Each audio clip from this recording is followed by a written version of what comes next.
what's up guys? Benji here. So I've gotten a lot of questions about pitch calling and sequences to make sure the other team's not able to pick up the signals. So I'm going to talk about it for a few minutes here and give you guys some tips that you can take into your games and hopefully guard your signals from the other team. So the first thing I want to talk about is just your setup. You have to make sure that you get in the proper setup to make sure that nobody can see it on the first base side or the third base side. Okay, so to set that up, you're just going to sit on your feet, okay, on your toes kind of, and you're going to bring your right knee and tuck it down and in. Tucking that down and in is going to block off the first base side. Why do you want to block off the first base side? If the coach over there or the runner can see your signal, they can relay that signal to the batter, and they can also determine if it's a good pitch to steal on or not. Okay, so you don't want them to have that information. So make sure that you take your right knee, you tuck it in, and you kind of point it down a little bit. That'll block them off. When you do that, that's going to open up your left leg, okay? That's what the glove's for. So you're going to use your glove to extend your left knee down there, okay, to make sure that the third base coach is now no longer able to look around that left knee. Okay, so right knee's tucked down and in. Left knee's going to open some when you do that. So take your glove, stick it down there, block that guy off. Make sure you have enough space between your legs to get all your fingers down, okay? And make sure that you give clear signals to the pitcher. All right, so that's the setup. Now with sequencing, signal sequencing, there's a lot of things that you can do. You can do outs +1, strikes +1, balls +1. You can go hot signal, flash. You can do chase the 1, chase the 2, chase the 3, chase the 4. There's so many different things you can do. There's combinations you can do.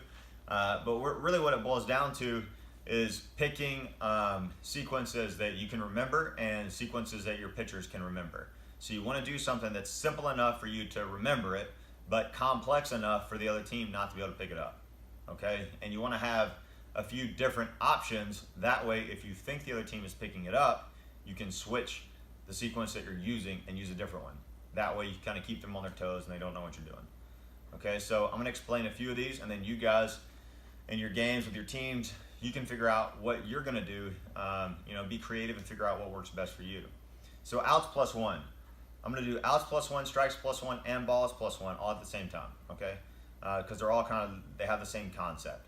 So if you're on outs +1, you're going to take the amount of outs, you're going to add 1 to that. So if you have no outs, you add 1 to that, you now have 1.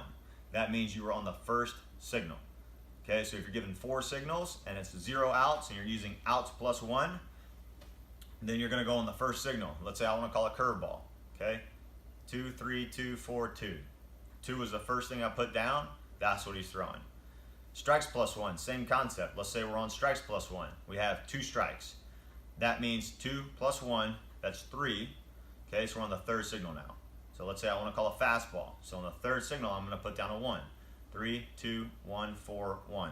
So I put a 1 down on the third signal. That's what he's throwing. If we do the same thing with balls +1, let's say there's 2 balls. Okay, we're on balls +1. 2 balls +1, that's 3. That means we're on the third signal again. Okay, so you choose which one you're going to do. If you're going to do outs +1, if you're going to do strikes +1, or if you're going to do balls +1. You and your pitchers will determine that. And you can change that throughout the game too. You don't have to stay stuck to one option. You can change them throughout the game. Just make sure you talk to your pitchers about that. That's how you keep the other team off balance and they're not able to figure out what you're doing. You can do chase the number. So let's say we're going to say chase the 2. So what that means is anytime I put down a 2, the very next signal is the pitch that he's going to throw. So if I'm chasing 2 and I want to call a slider, which is number 3, I'm going to do this. 1, 3, 4, 3, 2. Now we're chasing that number, so the next one I'll put down is what he's going to throw, 3. Okay, I'll do it again. Let's say I want to call a fastball away and we're chasing the 2. 1, 3, 4, 2, 1. So we chase the 2. That means the next signal, fastball away. Let's say I want to do a curveball and we're chasing the 2. I'll go 3, 2, so the next one's what we're throwing. 2, 3, 4, 2. Okay? So that's how you sequence. That's how you change up your signals to make sure the other team's not getting it. So have a meeting with your pitchers. Figure out which option you want to use. Talk to them before the games. Choose which one you're going to use in that game. And then if you think the other team is starting to pick it up, you can go in there and change. You can just go to the mound immediately in the middle of the game, in the middle of an at-bat, and you can change the sequences that you're doing to make sure the other team does not know your signals. So be sure to apply that in your games and see how that helps you.